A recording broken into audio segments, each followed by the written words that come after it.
Good morning students. आज हम लोग क्लास 10th का चैप्टर 1 मैथ्स का क्वेश्चन एक्सरसाइज 1.2 का कुछ क्वेश्चन लेकर आए हैं। यहाँ पे कुछ डिस्कस करेंगे, इसको देखेंगे कैसे सोल्व करना है। अगर आपके एग्जामिनेशन में आते हैं क्वेश्चन तो कैसे इसको सोल्व करना है। तो देखिए, ये जो मैंने क्वेश्चन जो लिया है बहुत ही इम्पोर्टेंट है, जो हमेशा एग्ज़ाम में पूछे जाते हैं। ठीक है, तो देखते हैं क्वेश्चन नंबर 1 क्या लिखा है। क्वेश्चन नंबर 1 है, check whether 6 to the power n can be end with the digit 0 for any natural number n। आपको ये बताना है कि 6 to the power n यह 0 से इंड होगा या नहीं। ठीक है, तो कैसे सॉल्व करेंगे इसको, ये बहुत ही आसान है। ठीक है, तो first of all we know that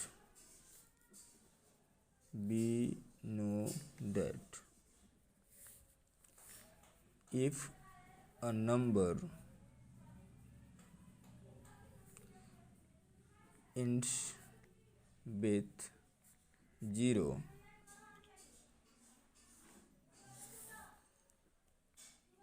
it must be the multiple of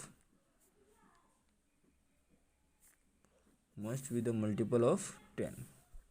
ये हम सबको पता है कि कोई भी नंबर अगर 0 से इंड होता है तो वह 10 का मल्टीपल होगा। ये हम सबको पता है कि 10 का मल्टीपल होगा तभी वो 0 से इंड होगा। It means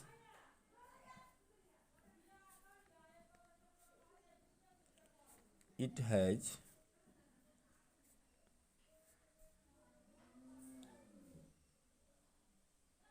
factor 2 into 5। इसका मतलब ये हुआ 10 का अगर मल्टीपल होता है तो वह डेफिनेटली वह 2 into 5 के फॉर्म में होना चाहिए। उसका जो फैक्टर्स होना चाहिए वो 2 into 5 के फॉर्म में होना चाहिए। Here 6 to the power n equal to 2 into 3 to the power n। तो जब कभी भी इस 6 का हम लोग फैक्टराइज करेंगे, प्राइम फैक्टराइजेशन करेंगे, तो 2 into 3 ही आएगा। टू द पावर n कितना भी बार रहे, 10 बार रहे, 20 बार रहे, 50 बार रहे, 100 बार रहे, तो वह 2 into 3 ही रिपीट होगा। उसमें 2 into 5 अगर होता तो वो 0 से इंड होता, बट यहाँ 5 तो है नहीं, तो 2 into 3 ही क्या होगा, बार बार रिपीट होगा। यहाँ पे लिखेंगे the prime factor of 6 is 6 to the power n equal to 2 into 3 to the power n। Okay, so it never end with 0। ठीक है, ये सिंपल है। क्या मैंने बोला कि किसी भी नंबर को अगर 0 से इंड होना है तो it must be a multiple of 10 का मल्टीपल होना चाहिए, मतलब कि उसके पास फैक्टर जो होना चाहिए, प्राइम फैक्टर जो होना चाहिए 2 into 5 होना चाहिए। But 6 to the power n में यह सिर्फ क्या हो रहा है, 2 into 3 आ रहा है। तो 2 into 3 जो है वो कभी भी 10 नहीं ला सकता है। ठीक है, तो यह कभी भी 0 से इंड नहीं होगा। दूसरा क्वेश्चन है, सेकंड नंबर जो क्वेश्चन है आपका, explain why 7 into 11 into 13 plus 13 यह आपका कंपोजिट नंबर कैसे है। ठीक है, एक और आपका नंबर दिया हुआ है 7 into 6 into 5 into 4 into 3 into 2 plus 15 plus 5। So dear students, we know that the composite numbers are the numbers that has common factor other than 1। ठीक है, तो यहाँ पे देखिएगा, यहाँ पे जो फैक्टर है, ठीक है, यहाँ पे जो फैक्टर है जो कौन कौन का फैक्टर है, तो देख रहे हैं क्या, ये 13 का जो है ये फैक्टर है, मीन 13 से कटने वाला है। 13 अगर कॉमन लेते हैं इस नंबर में से तो 7 × 11 प्लस क्या आएगा, 1 आएगा, मतलब this is the multiple of 13। और कंपोजिट नंबर का क्या होना चाहिए, the number which is divisible by the number which is divisible by 1 and itself, means the number which has only two factor, that is 1 and itself, उसको हम लोग बोलते हैं प्राइम नंबर। ठीक है, the number which has only two factor, that is 1 and itself, is called prime number, and the number which has more than two factor other than 1 and itself, then it is known as composite number। तो इस number में हम लोग क्या देख रहे हैं कि 13 क्या हो रहा है, एक एक्स्ट्रा फैक्टर है, जो 1 और खुद के अलावा एक अलग सा फैक्टर है। सो यहाँ पे लिखना पड़ेगा कि it has more than two factors. ठीक है, it has more than two factors, that's why this number is a composite number। यहाँ पे देखते हैं इस क्वेश्चन में कि एक आपका सिंगल नंबर है और एक यहाँ पे नंबर है।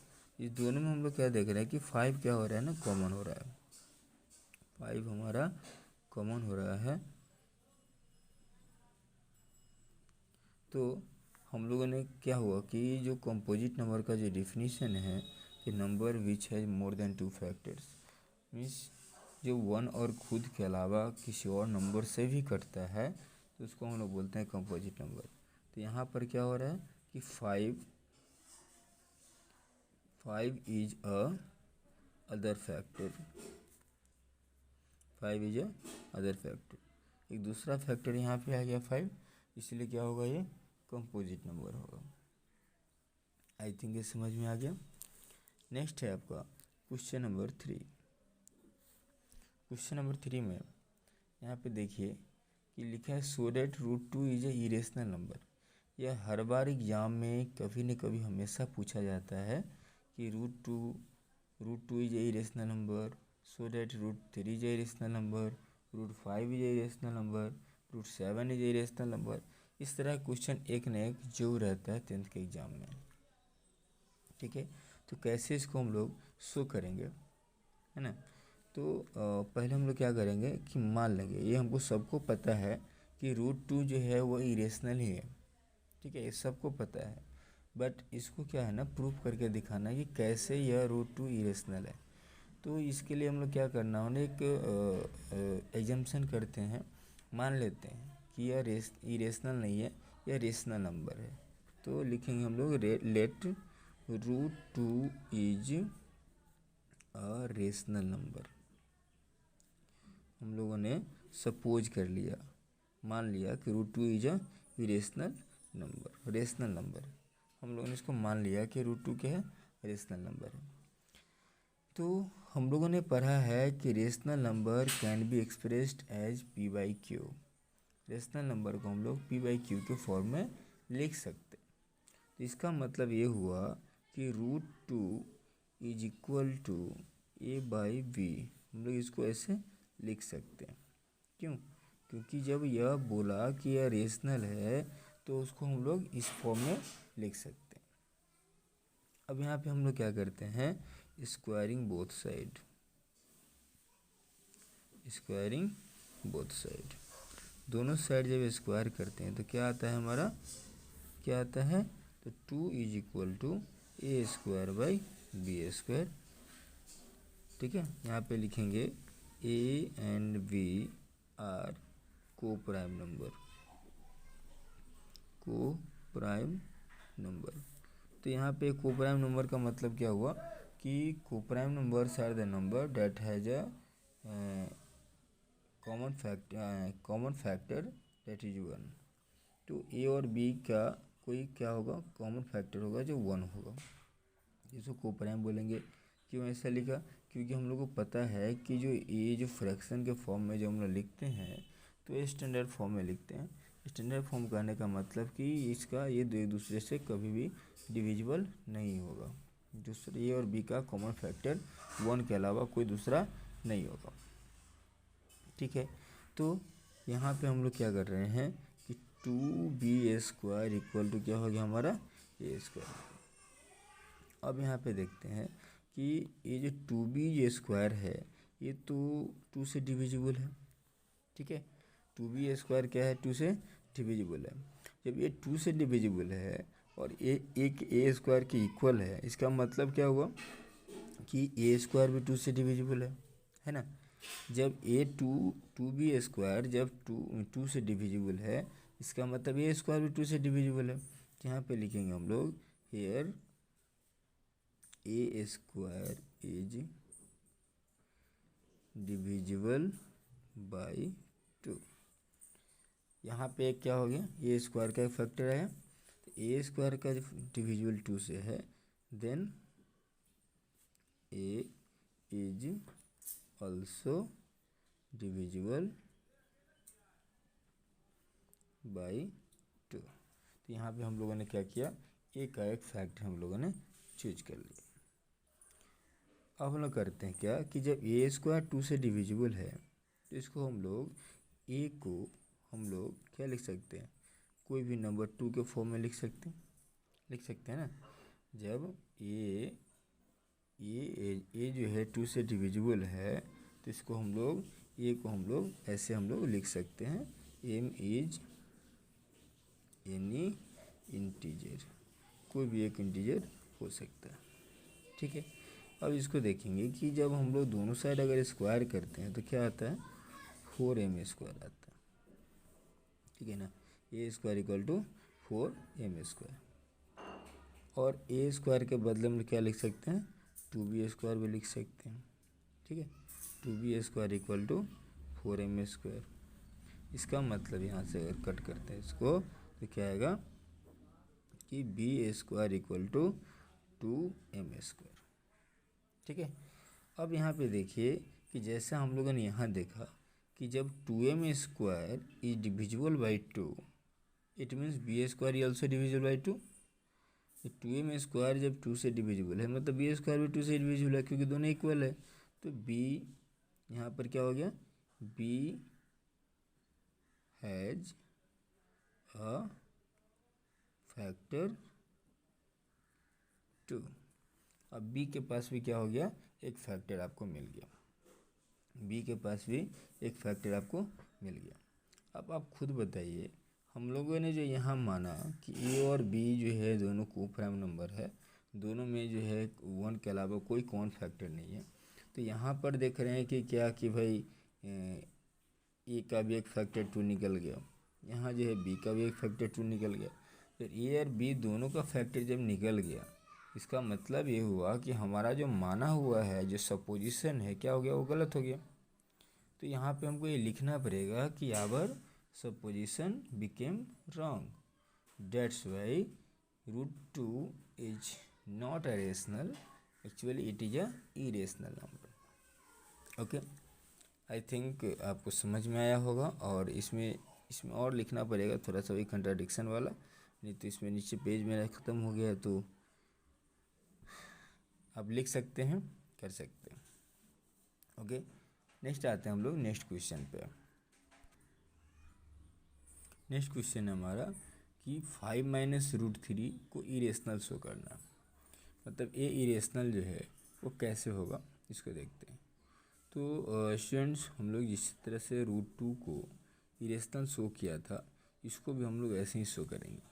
ठीक है ना, तो इसको भी लिखेंगे लेट 5 - √3 इज रेशनल। इसको भी हम लोगों ने क्या किया, इसको भी हम लोगों ने रेशनल मान लिया। मान लिया कि ये रेशनल नंबर, ये रेशनल नहीं है, ये क्या है, रेशनल है। तो जब ये रेशनल है तो फिर वही ए बाई बी को फॉर्म में लिख सकते हैं। देन 5 माइनस √3 इक्वल टू क्या हो जाएगा, ए बाई बी हो जाएगा।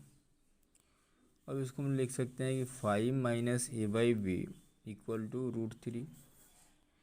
और स्टूडेंट्स हमको ये पता है कि क्या है, कि यह रेशनल नंबर है। 5 minus a by b is a rational,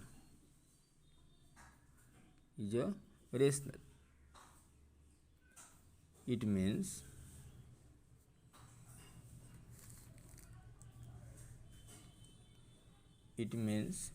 √3 is also rational, but we know that √3 is irrational। ठीक है, तो हम लोगों ने क्या देखा कि 5 माइनस ए बाई 2 ये क्या है, रेशनल नंबर है, वो पता है। और तो इसका मतलब हुआ कि √3 भी क्या होगा, रेशनल होगा। लेकिन हम लोगों ने तो प्रूफ किया है कि √2 और √3 क्या है, इरेशनल है। तो हमारा यहाँ पे क्या हो गया, फिर से कंट्राडिक्शन हो गया। इसका मतलब हुआ कि जो हमारा जो सपोजिशन है वो क्या है, गलत है। So our supposition is wrong,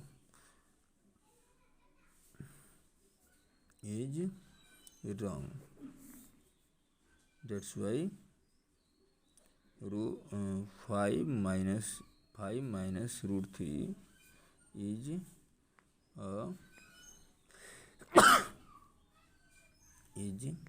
an irrational number।